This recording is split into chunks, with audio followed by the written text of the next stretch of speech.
This whole month, I'm talking about different ways to market your podcast that have nothing to do with social media. And this week, I'm talking about being a podcast guest. Hi, I'm Andi Smiley, your friendly podcast guide. I help you start a podcast that is fun and fulfilling. I share tips, stories from my own journey, and insights from podcasters I admire. And if you're a more visual learner rather than just hearing my voice or seeing my face on YouTube, then I've created a guide that walks you through everything that I'm talking about in this episode. So if you want that, it'll be in the show notes. You can put your email in there so that I can email you that resource and you've got both the episode and something to read to come back to if you don't want to listen to the episode again. Because I know that everyone learns differently and I want to make sure that I'm helping you if you're a visual learner, because I'm someone who likes to listen to the episode and then have something to refer back to without having to go back and listen to the episode. So if you're like me, I created a guide just for you.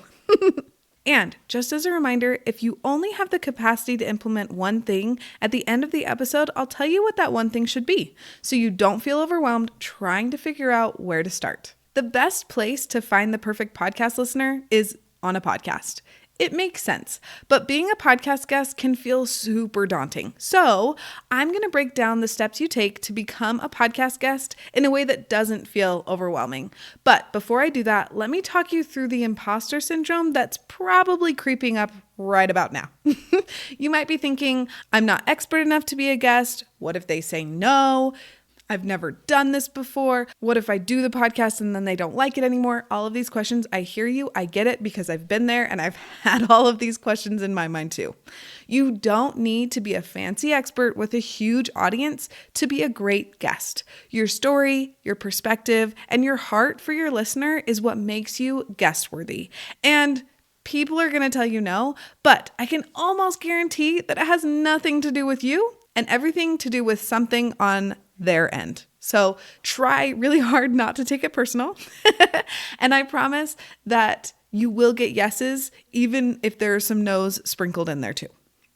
So the first step to becoming a podcast guest is finding podcasts that have a similar vibe as yours and have a similar audience as your podcast. Some ways to do that are to search on podcast apps, Google it, ask your friends, and ask your social media followers what other podcasts they listen to, because that's a surefire way to find people that are similar to your listeners. After you've found those podcasts, make sure to listen to at least one episode of each of those podcasts to make sure that you are a good fit for their show and their show is a good fit for you. The next step is to write an email to that podcast host. Make sure to include in that email why you would be a great fit for their podcast.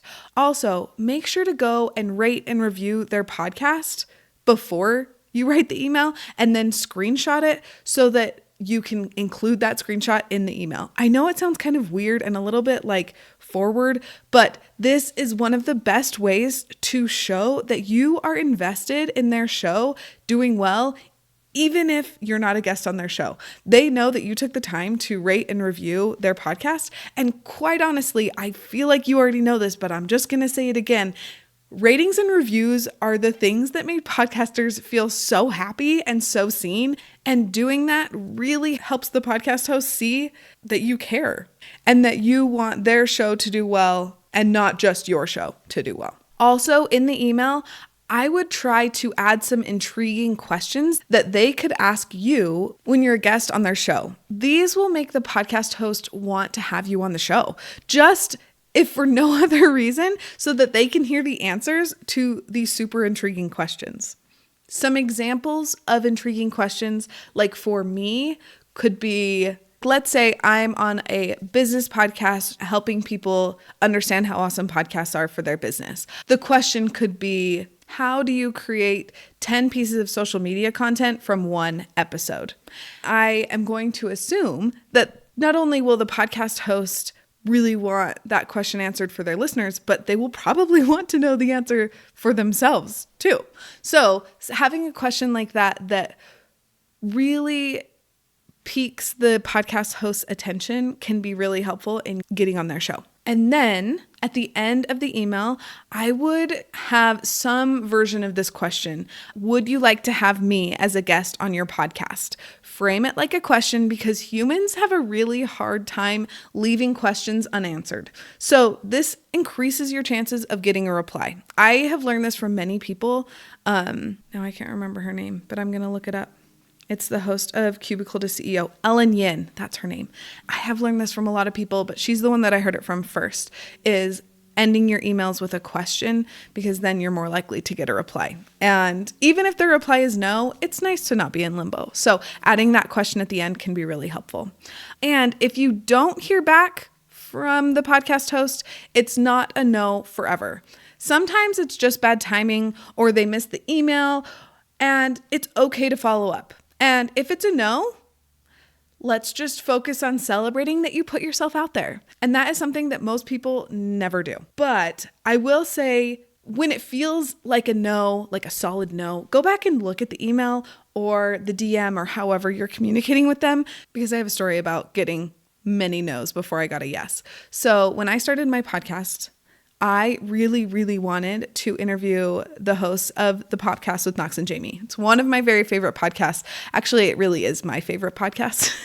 It is light and funny and delightful, and I wanted them on my show. So for the past 3 years, I have asked them multiple times, 3 times I've asked them, and each time was no. But it wasn't like a no, we hate you, never ask us again. It was we're so sorry, we do not have time for this. It doesn't fit in our schedule. And so because it wasn't like a no, we don't want to be on your podcast, it was a we don't have time. I was like, oh, okay. So then I would just email them again like 6 months later or so. And I emailed them in January of this year. And this time it was a yes. And I was so ecstatic. It was so, so fun because I got to have Jamie B. Golden on my show. And it was so much fun. So that, I guess the roles are kind of reversed, and I was asking someone to be on my show, but as far as following up and reaching out again, the rules are the same. If it's a hard no, you're not a good fit for my show, don't reach out to them again. But if it's a so sorry, we do not have time right now, no, then reach out again in 6 months or a year, and don't give up. Please don't give up, because those are some of the most rewarding interviews when you finally get that yes. It's so fun. And I promise that those yeses will come. Okay, step 3 is when you do get a yes to one of your emails, here's how you can prep for your interview.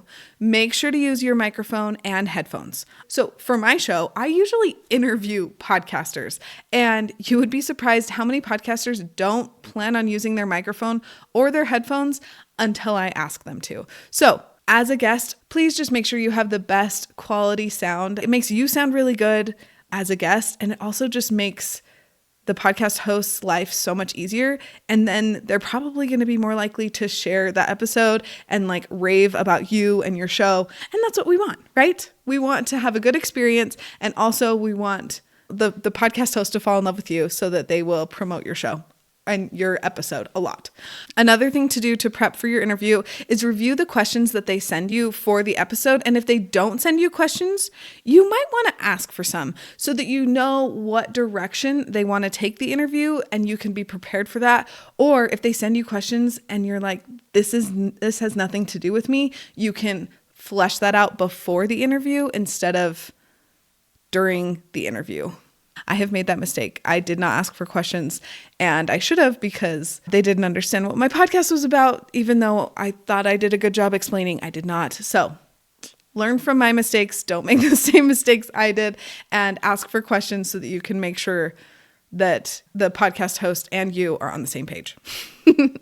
As you're prepping for your interview, make sure to save some time or ask for it from the podcast host to promote your podcast at the end of the episode so that their listeners know where to find you and your show. I know this might sound a little bit silly because you're like, yes, that's the whole reason that I'm being a podcast guest. But sometimes we forget. We get really into the interview and then it ends and you go, wait, crap, I forgot. I forgot to promote my show. So make sure to prep something, a little statement or sentence about your show, your elevator pitch, so that you are ready for that.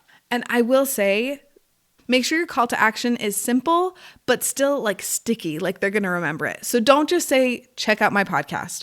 Give them a reason to listen. Like if you like this conversation, you'll love the episode I just did on fill in the blank topic.